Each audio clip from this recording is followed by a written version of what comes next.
মধ্যপ্রাচ্যের রাজনৈতিক সংকটের জন্য বরাবরই ইসরায়েলকে দায়ী করে আসছেন বিশ্লেষকরা। ফিলিস্তিনের গাজা থেকে শুরু করে লেবানন, ইয়েমেন, সিরিয়া, এমনকি রক্ষা পায়নি প্রতিবেশী কোনো দেশ সম্প্রতি নতুন করে সংঘাতে জড়িয়েছে ইরানের সঙ্গে। শান্তিতে থাকতে দেওয়া হচ্ছে না মধ্যপ্রাচ্যের কোনো মুসলিম দেশগুলোকে। প্রশ্ন উঠছে, বরাবরই কেন ইসরায়েলের লক্ষ্যবস্তুতে পরিণত হয় মুসলিমরা?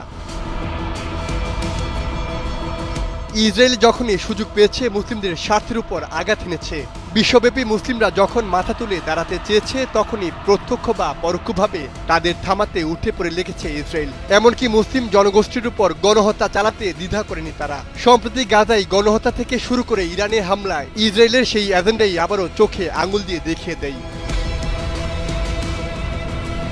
ইরান ও ইসরায়েলের চলমান সংঘাত আজ শুধু দুদেশের মধ্যকার দ্বন্দ্ব নয়, এটি মধ্যপ্রাচ্য এবং মুসলিম বিশ্বের দীর্ঘস্থায়ী রাজনৈতিক বিভাজন এবং একাকিত্বের প্রকাশ। আরব দেশগুলো নিজেদের স্বার্থ আর সুবিধার জন্য যথেষ্ট ঐক্যমত্যে পৌঁছতে পারে না, যার ফলে মুসলিম দেশগুলো একে অপরের সাথে বাড়তে থাকে দ্বন্দ্ব। আর এই সুযোগেই বছরের পর বছর ধরে আরও আগ্রাসী হয়ে ওঠে ইসরায়েল।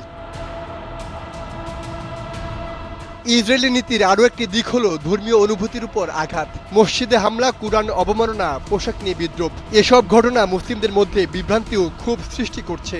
এটি শুধু একটি ধর্মীয় সম্প্রদায়ের উপর অবমাননা নয়, বরং বৈশ্বিক ধর্মীয় সহনশীলতার উপর হুমকিও বটে।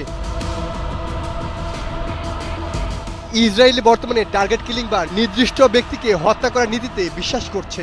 হামাস, ইসলামিক জিহাদি, হিজবুল্লাহ, আরআইসিজি এই গোষ্ঠীগুলোর সঙ্গে সংশ্লিষ্টতার দায়ী অনেককেই হত্যা করা হচ্ছে, বিশেষ করে সরকারের শীর্ষ পর্যায়ের নেতা, সামরিক বাহিনীর কমান্ডার, সাংবাদিক ও গবেষক, যাদের বিরুদ্ধে বিচার ছাড়াই প্রাণহানি ঘটছে। এতে আন্তর্জাতিক আইনের মৌলিক নীতিমালা ক্ষুণ্ণ হচ্ছে। পরিশেষে ইসরায়েল বর্তমান কেবলই একটি রাষ্ট্র নয়, বরং একটি কৌশলগত ব্যবস্থা, যার কেন্দ্রে রয়েছে মুসলিম জনগোষ্ঠীকে দুর্বল করা। এটি সামরিক, রাজনৈতিক, মনস্তান্ত্রিক এবং ধর্মীয় সব মাত্রাতেই সক্রিয়। মুসলিম বিশ্বের সামনে এখন বড় প্রশ্ন, এই নিপীড়নকে কিভাবে প্রতিহত করা যায়, কূটনৈতিকভাবে, সামরিকভাবে, নাকি ঐক্যের ভিত্তিতে? সাইমুল হক খান, সময়ের আলো।